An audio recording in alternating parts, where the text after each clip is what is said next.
So then I'll just say something about nuclear, since there's a lot of nuclear around here. So we don't pick nuclear because it's not carbon free, first of all. There are 9 to 25 times more carbon emissions per kilowatt hour generated than wind power. And part of that, about half of that is due to the life cycle carbon emissions associated with the mining and refining of uranium and the putting up of the nuclear plant. But most of that's actually the mining and refining of the uranium. And the other half is due to the fact that it takes so long to put up a nuclear plant that while you're compared with a wind or solar farm, that while you're waiting around for the nuclear plant, you're running the regular electric power grid, which has a lot of carbon in it. And so that's called the opportunity cost emissions when you're comparing two technologies.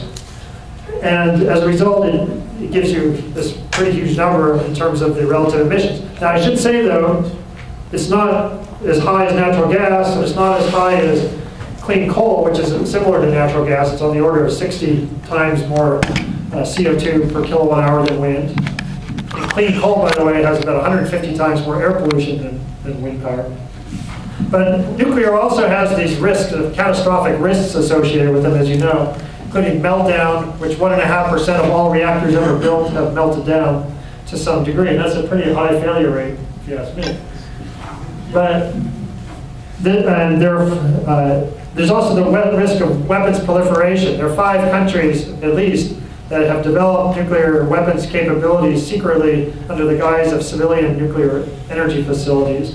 And it's not that there aren't other ways to develop weapons without facilities, but it just makes it a lot easier to cover it up.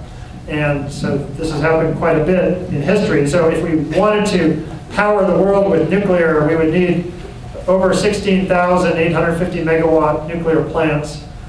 And even if we had only 5% of those, that would more than double the 440 plants that are available today.